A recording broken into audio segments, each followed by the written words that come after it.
Paz seja convosco. Abra a palavra de Deus.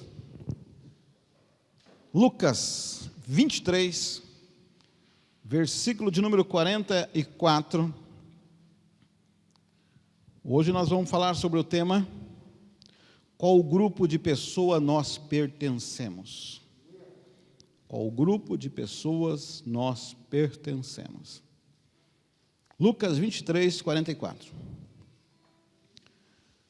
Louvado seja o nome do Senhor nosso Deus.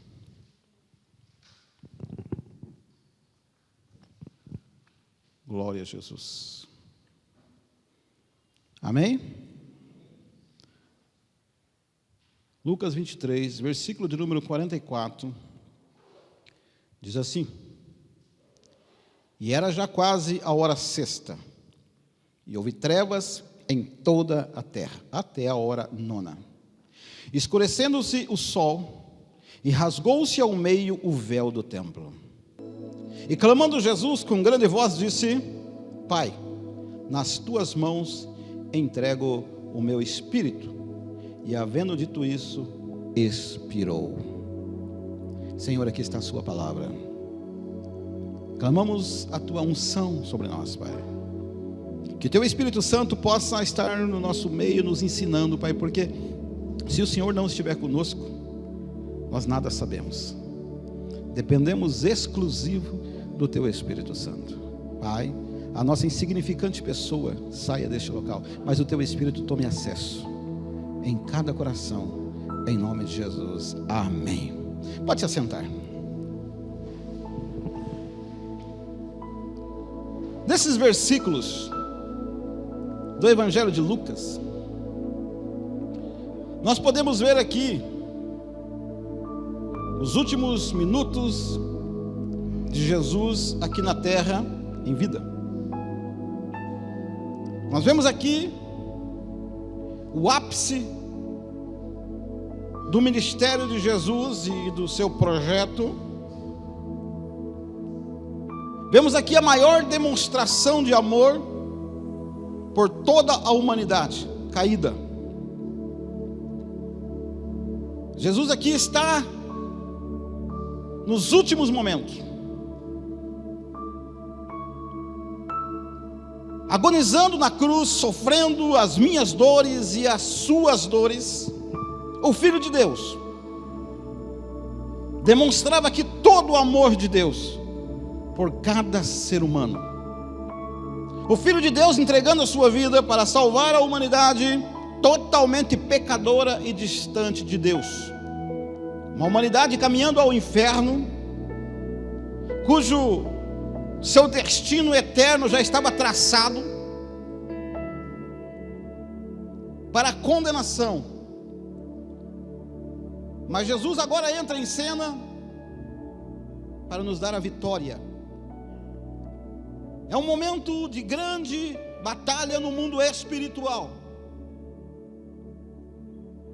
Do meio-dia às 3 horas, a escuridão toma conta daquele local. Jesus dá os seus últimos suspiros, entrega o seu espírito a Deus e morre, dando oportunidade para cada um de nós ter a salvação.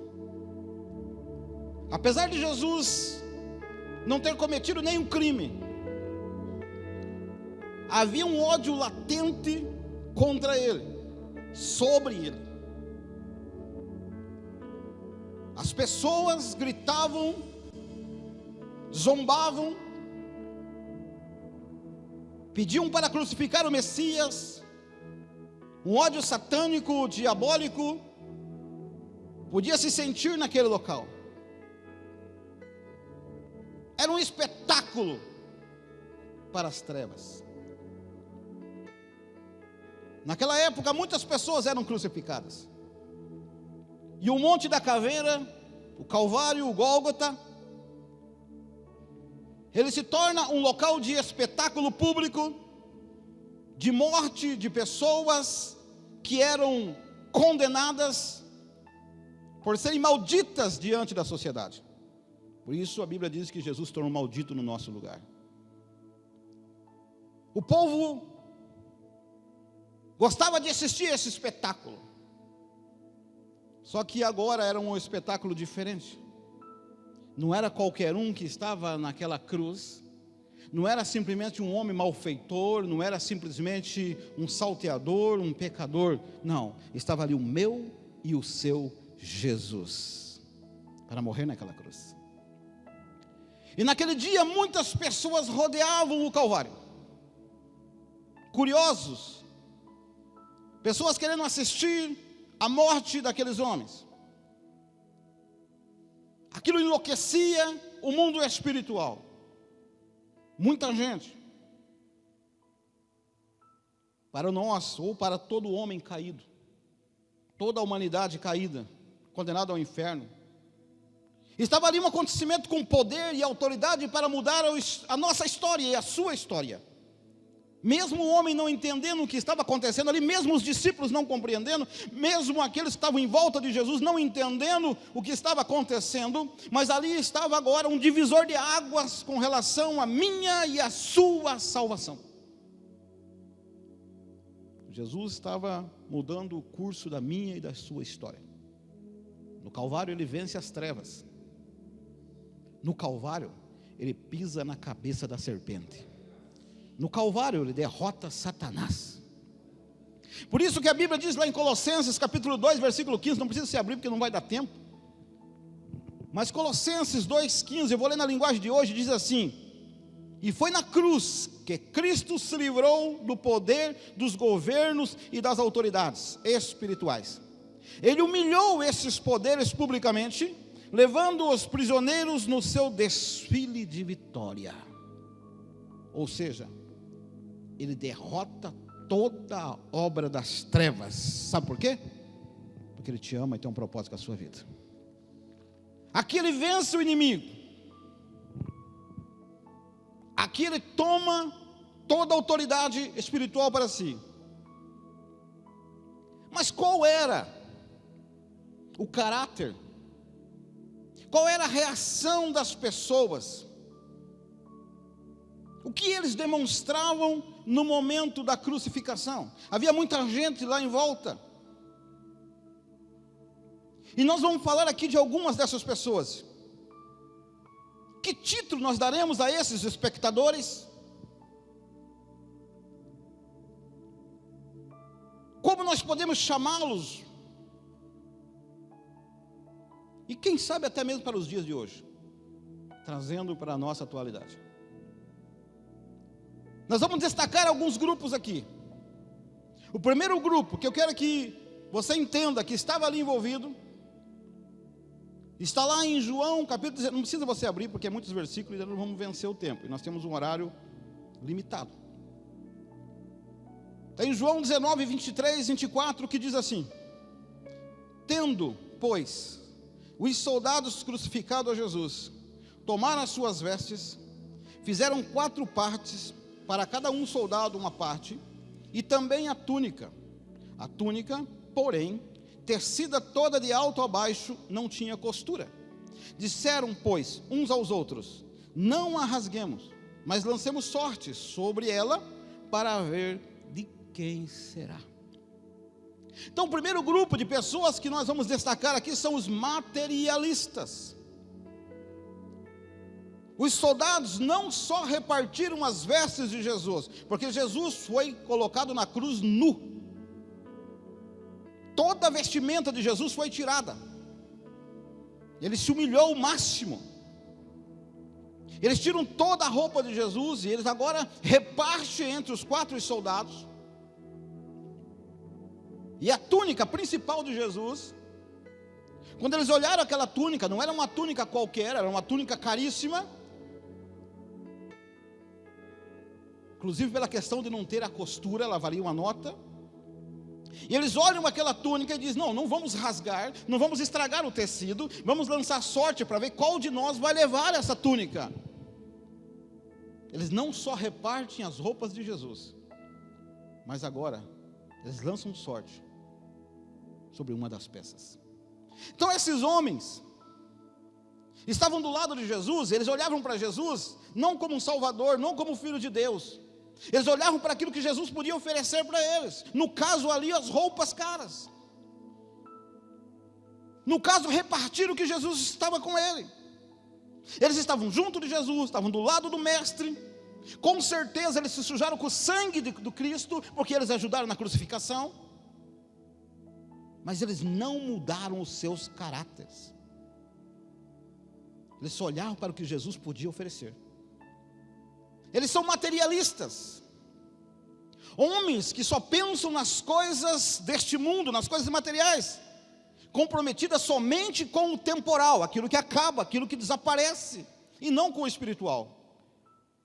Infelizmente, hoje nós podemos ver muitas pessoas nessa mesma linha. Muitas pessoas usando a religião, o nome de Deus, como fonte de lucro e fortuna e riqueza. Mas isso é muito sério no momento que nós vivemos. É algo complicado. Se cumpre a Bíblia, mas é sério. Se aproveitam do Evangelho e usam como um verdadeiro comércio, um balcão de serviço.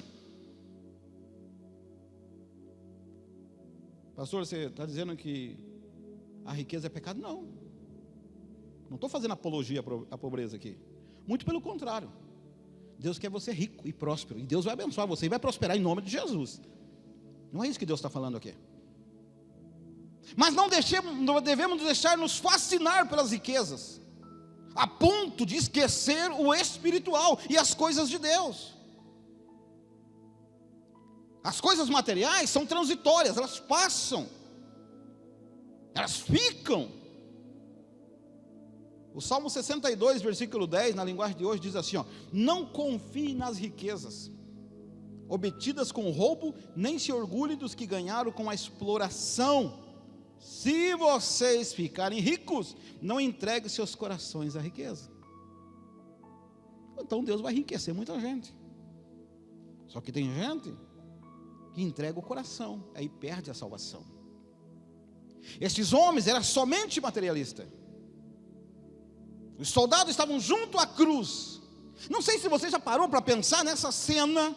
O Filho de Deus, o meu Salvador, o seu Salvador, sendo crucificado, eles ali do lado de Jesus, aos pés da cruz, e mesmo assim, não havia mudança. Eles viram a conversão do ladrão que estava na cruz do lado. Eles enxergaram toda aquela mudança do homem, viram a mudança do clima repentino, viram o que aconteceu, mas os seus corações não se comoveram, não houve mudança, não houve transformação. Ainda assim, só olhavam para as coisas materiais. Hoje tem muitas pessoas que só fixam seus olhos nas coisas temporais, achando que não vai passar. Esquece o verdadeiro sacrifício de Jesus. Esquecem. Meu querido, a palavra de Deus, ela tem um só objetivo, e você vai ouvir eu falar isso aqui toda vez: a salvação da tua alma. Deus tem um objetivo, que você entre no céu, que as pessoas entrem no céu. Porque esse corpo que nós temos aqui, que nós zelamos e cuidamos e damos de comer, e como damos de comer, né? Tem gente hoje que eu vou dizer, no almoço, coitado do frango. Esse corpo que nós zelamos tanto, e muitos querem chegar até mesmo à perfeição, eu quero dizer para você, que um dia vai morrer. Um dia ele morre. O Cristiano deu um estudo aqui quinta-feira sobre corpo, alma e espírito. Achei muito interessante como da forma que ele colocou. Porque o nosso corpo, se nós não formos arrebatados, ele vai ser sepultado sim. Pastor, eu tenho medo da morte. Vai morrer do mesmo jeito. Pastor, ele não entra em velório, mas no teu você vai ter que entrar. Eu já falei para minha esposa, se eu for primeiro, se me colocar flor no caixão, eu levanto e faço um brigueiro. Não quero. Aquele cheiro de defunto, né, Bruno? Por isso que a Bíblia diz que há mais sabedoria na casa do luto do que na festa. Porque na casa do luto há reflexão, e na festa não há reflexão. Então o que importa? O que importa é a tua alma que está dentro de você aí, porque você não é esse corpo. Você é uma alma que habita nesse corpo, que é o templo do Espírito Santo. Então o que vai passar para o outro lado? Não é o corpo, mas é a alma. Por isso Jesus morre na cruz, para garantir a salvação da minha e da sua alma. Não foi do nosso corpo. O corpo vai para a terra, vencer o último inimigo, que chama-se morte. E muitas vezes nós estamos dando valor às coisas materiais, esquecemos do verdadeiro sentido da morte de Jesus na cruz. A ceia nos mostra isso, por isso que é em memória dele. Qual era o objetivo principal de Jesus? Em Lucas 19:10 diz assim: porque o Filho do Homem veio buscar e salvar o que se havia perdido. Então o primeiro grupo é dos materialistas. Segundo grupo de pessoas que estava ali, os irreverentes, os desrespeitosos e escarnecedores, que está lá em Mateus 27. Mateus 27, versículo de número 39.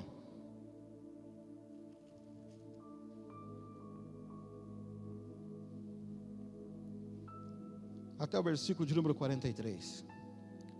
Diz assim: e os que passavam blasfemavam dele, meneando a cabeça e dizendo: tu que destrói o templo e em 3 dias o reedificas, salva-te a ti mesmo. Se és o Filho de Deus, desce da cruz.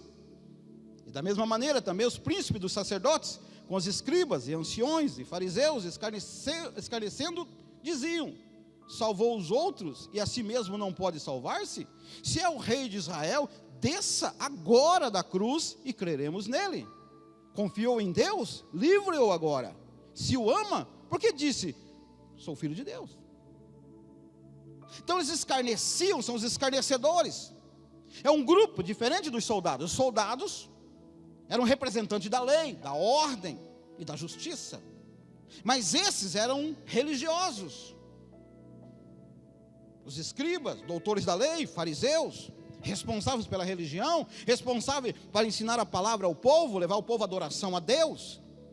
E que tristeza quando uma autoridade espiritual age dessa forma e perde totalmente a linha de Deus. Muitos perderam o temor de Deus. Muitos, ainda hoje, zombam de Deus. Irmãos, há um esquema montado, funcionando a todo vapor, para se opor a tudo o que é de Deus. Usam o cinema, a TV, usam os grupos musicais, a internet, para zombar e brincar do nome de Deus. E muitas vezes nós simplesmente estamos olhando e ficando de boca fechada, ou até mesmo concordando. Quantos cristãos eu vejo contando piadas com o nome de Jesus, sorrindo por alguma besteira falado, usando a religião. Irmãos, isso é sério. A Bíblia diz lá em Gálatas, capítulo 6, versículo 7, não vos enganeis, Deus não se deixa escarnecer, pois tudo que o homem semear, isto também ceifará. Ninguém é obrigado a plantar, mas plantou vai ter que colher. Ninguém é obrigado a fazer um boleto, mas fez tem que pagar. Não zombar do nome de Deus, brincar do nome de Deus, usar o nome de Deus em vão, traz um peso espiritual que você não tem ideia. Inclusive, se você for olhar o decálogo, os 10 mandamentos, o terceiro mandamento, que está lá em Êxodo, capítulo 20, versículo 7, diz o seguinte: não tomarás o nome do Senhor teu Deus em vão, porque o Senhor não terá por inocente o que tomar o seu nome em vão.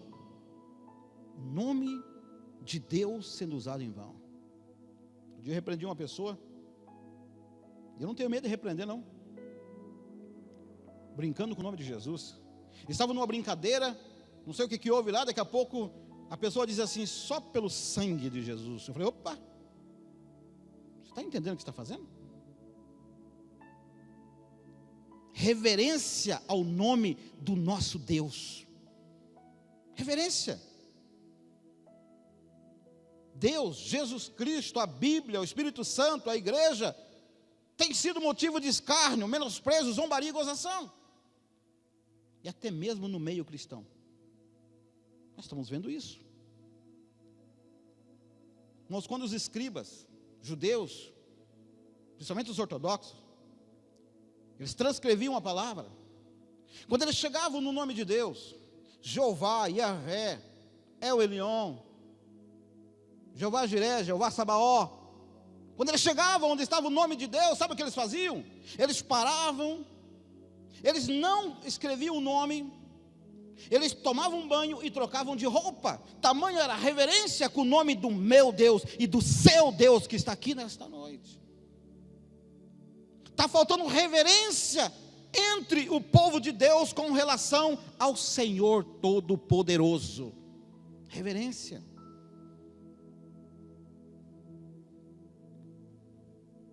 Sabe qual que é o problema? Não é o barulho dos maus, é o silêncio dos bons. Você tem a verdade na tua mão, você tem autoridade nas tuas mãos, você tem Deus no teu coração, você é chamado para a salvação, para morar no céu, para trazer o avivamento a essa terra, para salvar as almas, para pisar na cabeça do capeta, para expulsar os demônios, para curar os enfermos. Olha a autoridade que a igreja tem. Tem muitos afrontando a santidade do nosso Deus. Esses religiosos estavam do lado da cruz, não se esqueçam, foram responsáveis pela crucificação de Jesus. Eles gritavam, crucifica-o, crucifica-o. Mas a cruz não os comoveu. Também havia um terceiro grupo, os que se impressionavam, ficavam impressionados. Lá em Mateus 27, versículo 54. Mateus 27, 54. Estou correndo um pouco porque nós temos horário. Diz assim: e o centurião e os que com ele guardavam a Jesus, vendo o terremoto e as coisas que haviam sucedido, tiveram um grande temor e disseram: verdadeiramente este era o Filho de Deus. Impressionaram com o que houve ali, diante daquele espetáculo que estava sendo, a coisa a Bíblia relata, inclusive narra lá nos versículos antes, versículo 51, vem lá, Mateus 27, 51, 52, 53, que diz assim: e eis que o véu do templo se rasgou em dois, de alto a baixo, e tremeu a terra, fenderam-se as pedras, abriram-se os sepulcros, e muitos corpos de santos que dormiam foram ressuscitados. E, saindo dos sepulcros, depois da ressurreição dele, entraram na cidade santa e apareceram a muitos. Então eles se impressionaram, ficaram alarmados, mas todavia só se impressionaram. Eu creio que você conhece gente que quando ouve a palavra de Deus, quando escuta um hino, quando escuta uma palavra, às vezes se impressiona, chora, mas só se impressiona. Não vai além disso. A Bíblia traz alguns exemplos de pessoas que se impressionaram, mas não houve transformação. Podemos ver Faraó, podemos ver Saul, Pôncio Pilatos, Herodes, os sacerdotes. Todos ficaram impressionados, mas não houve transformação. Não decidiram mudar. Quantas pessoas você já pregou a palavra? Quantas pessoas você já orou e foi curado? Se impressionaram. Impressionaram. Até falei de manhã. A pessoa liga e pede oração, mas quando descobre que precisa de mudança, desiste. O Evangelho é transformação, o Evangelho é mudança. O Evangelho vai além, muito além de se impressionar somente. Ele exige algo de nós, mais profundo. Quarto grupo, que nós podemos ver aqui, notar no meio de toda essa turba, os espectadores. Está lá em Mateus 27, versículo de número 55. Aqueles que estão assistindo de camarote, aqueles que não se envolvem. Veja lá, versículo 55 de Mateus 27. E estavam ali, olhando de longe, muitas mulheres, que tinham seguido Jesus desde a Galileia para o servir. É interessante notarmos que essas mulheres vinham seguindo Jesus e servindo Jesus desde a Galileia. Há muito tempo já vinham atrás de Jesus, mas agora estavam de longe, assistindo o espetáculo, não se envolvendo. Eu não quero aqui julgar essas mulheres, eu não quero aqui condená-las. Mas por que agora estavam de longe? Na hora mais dramática, mais crucial, mais difícil de Jesus, que era a sua crucificação, aonde estavam aqueles que serviam ele lá atrás? Onde estavam os discípulos? Estavam de longe, olhando, sem se envolver. É mais cômodo ficar de longe, é mais cômodo se afastar. Tem gente que diz o seguinte: eu não vou mexer com o capeta, que ele não mexe comigo. Já viu aquele ditado, cutucar onça com vara curta? Tem muito que está com medo do diabo. Não, se eu ficar quietinho aqui, ele não vai mexer. Engano muito grande. Engano. Você tem autoridade no mundo espiritual, o inferno tem medo de você. Devemos examinar nosso coração. Será que não estamos somente observando, olhando de longe, sem nos envolver? Como estavam essas mulheres e os discípulos? Esses são os cristãos de arquibancada. Não têm coragem de vestir a camisa, não se comprometem, não se alistam, são apenas espectadores. Esse grupo de pessoas é complicado, perigoso. Mas havia também um outro grupo ali, que está lá em Lucas 23, versículo 39. Esse grupo é os que rejeitam Jesus.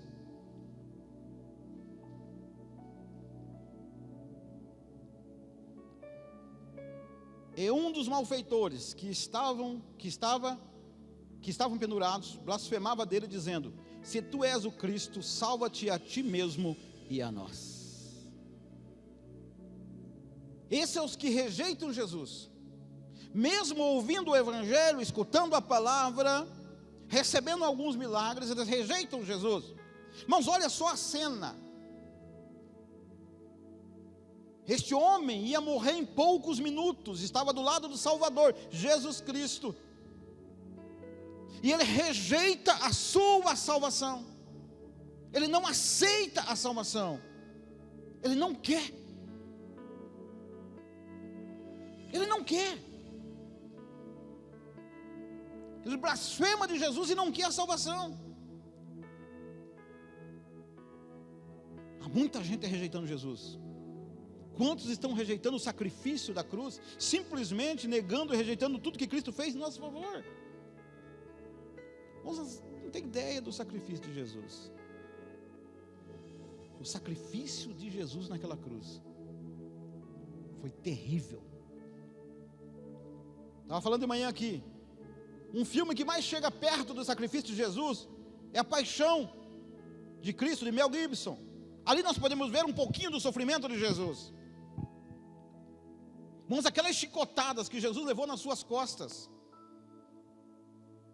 era algo terrível. Aqueles chicotes, geralmente tinham 3 pontas, eles tinham ossos humanos e chumbo.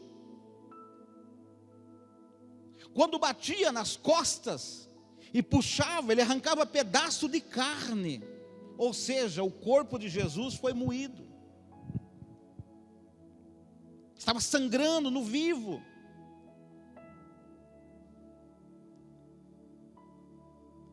A cruz que Jesus foi colocado não era dele, era de Barrabás. Antes de eles crucificarem alguém, eles pegavam a envergadura da pessoa, mediam o tamanho e furavam na cruz, para ficar mais fácil de entrar os cravos. Jesus era menor do que Barrabás. Colocaram um braço de Jesus, quando foram colocar o outro, não alcançava. Eles tiveram que esticar Jesus e deslocar, segundo os estudiosos, deslocar os ossos. Já destroncou o dedo? Como dói? Agora você imagina. Jesus naquela cruz, aquela coroa de espinho que colocaram nele, segundo os eruditos, o espinho da época era um espinho venenoso que dava naquela época. Quando ele penetra na tua mão, qualquer lugar do teu corpo, em poucos minutos começa a inchar. Quando enfiaram aquela coroa na cabeça de Jesus e penetrou no seu couro cabeludo, na sua cabeça, em poucos minutos começou a inchar.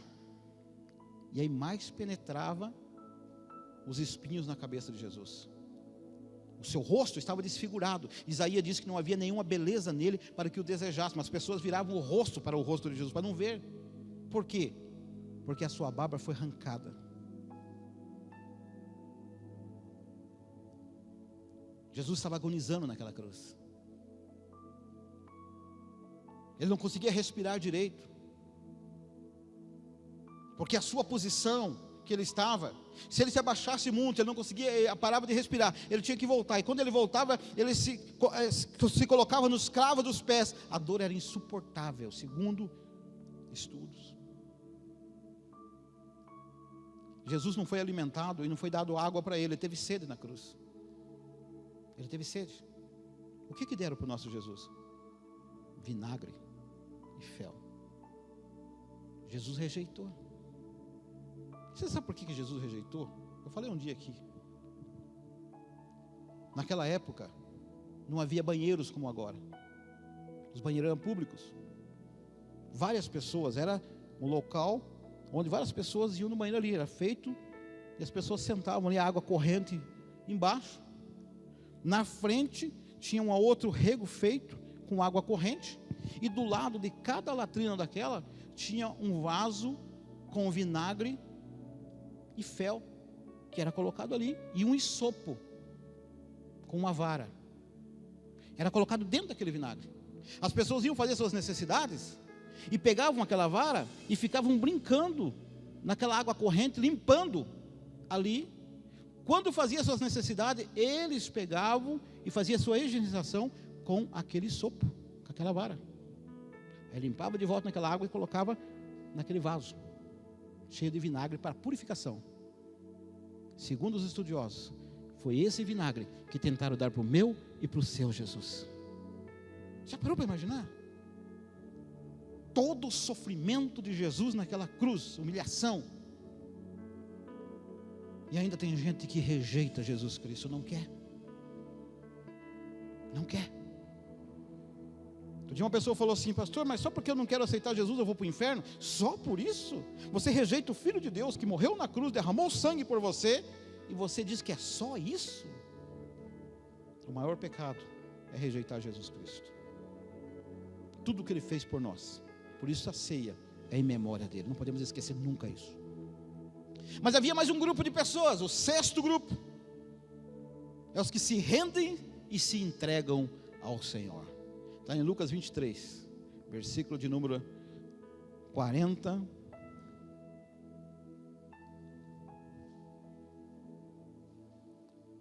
ao 43. Aqui nós vemos uma das conversões mais bonitas de todos os tempos. Lucas 23, versículo de número 40. Respondendo, porém, o outro repreendia-o dizendo: tu nem ainda temes a Deus, estamos na mesma condenação? E nós, na verdade, com justiça, porque recebemos o que os nossos feitos mereciam, mas esse nenhum mal fez. e disse a Jesus: Senhor, lembra-te de mim quando entrares no teu reino. E disse-lhe Jesus: em verdade te digo que hoje estarás comigo no paraíso. Aleluia! Tem um grupo de pessoas que querem Jesus. Aqui nós vemos o ladrão da cruz, que estava pendurado do lado de Jesus. Enquanto um zomba, o outro reconhece quem é o Filho de Deus. Este homem, cuja tradição católica diz que o seu nome é Dimas, quando ele escuta o seu amigo de profissão zombar, ele diz: cala-te, fica quieto. Você não teme a Deus estando com ele na própria condenação? Nós porque merecemos pelos nossos feitos, mas este homem o que fez para morrer na cruz? E ele olha para Jesus e diz: Senhor, lembra de mim quando estiver no teu reino, aleluia. Sabe o que acontece com esse homem? Ele reconheceu o seu pecado, ele reconheceu a inocência de Jesus, ele reconheceu que Jesus era Deus, orou pedindo perdão dos seus pecados e a salvação da sua alma, creu na eternidade, na vida futura, não pediu nada com relação a essa vida. Ele não pediu para Jesus tirar ele da cruz, ele não pediu para Jesus mudar a história da família dele, ele não pediu nada disso. Ele pediu: Senhor, tem misericórdia de mim. E ele ouviu uma palavra gloriosa do meu Jesus e do seu Jesus: hoje mesmo tu estarás comigo no paraíso, aleluia. Uma das atitudes mais profundas de um homem, reconhecendo Jesus Cristo como Deus e Salvador. Onde está esse homem hoje? No paraíso. No paraíso. Ele foi movido pelo Espírito Santo, se arrependeu, houve contrição, se lançou nos braços de Jesus, mesmo Jesus estando nu, moído, sangue derramado, seu rosto desfigurado, e ninguém podia dizer que ele era Deus, humanamente falando, mas ele reconheceu ali quem era. Então existem pessoas que ainda querem Jesus Cristo, aleluia. Por isso nós não podemos parar, a igreja não pode parar. Por isso a igreja tem que avançar, a igreja tem que ganhar almas, a igreja tem que pregar a palavra, a igreja tem que invadir as casas, a igreja tem que entrar em batalha espiritual, trazer o avivamento mesmo, buscar aqueles que Jesus salvou. Não podemos parar, meu querido. A igreja é a única arma legal deixada por Cristo para invadir o sobrenatural e arrebanhar almas para o reino dos céus. A cruz nos lembra a agonia. A cruz nos lembra o sofrimento do Senhor. E tudo isso foi para a minha e para a sua salvação. Por isso nós temos que refletir. Lembrar do seu sacrifício. O que estamos fazendo no reino de Deus. Qual é a nossa posição? O que nós fazemos? E qual grupo nós pertencemos? Será que pertencemos aos materialistas? Que olham para Jesus somente por buscas materiais? A Bíblia diz que nós esperamos em Cristo só nesta vida, somos os piores miseráveis de todos os homens? Ou será que estamos envolvidos com os irreverentes escarnecedores? Ou quem sabe com os que se impressionam, acham bonito? Os espectadores? Os que simplesmente rejeitam? Ou aos que se rendem ao Deus Todo-Poderoso e dizem: eis-me aqui, Senhor, usa-me a mim, estou à disposição. Deus, nesses últimos dias, irmãos, e você está notando o que está acontecendo, está se levantando uma frieza no meio do cristianismo muito grande no mundo todo, no mundo inteiro. As pessoas estão acostumando inclusive a ficar em casa, não querem mais nem vir para a igreja. Pastor, não vai ter live hoje? Vou dizer para esse pessoal o seguinte: lá no inferno não vai ter live. Mas é muito sério o que nós estamos vivendo, muito sério. Então está na hora de cada um de nós nos levantar no poder do Espírito Santo, buscar os dons, dizer: Senhor, estou aqui, pode me usar sim. Senhor, estou pronto, Senhor, para cumprir com o seu chamado. Vamos olhar para a cruz. Nosso futuro depende da nossa decisão hoje, e o futuro de muita gente está nas nossas mãos. Nossas mãos. Mas hoje Deus quer nos alertar e nos chamar e nos colocar essa responsabilidade de uma forma tremenda e poderosa. E quando você aceita esse chamado, fica tranquilo que as armas Ele vai te dar, a munição Ele vai te dar, os soldados que você precisa Ele vai te dar, e você vai ser mais do que vencedor em Cristo Jesus. Amém? Vamos se colocar em pé na presença de Deus.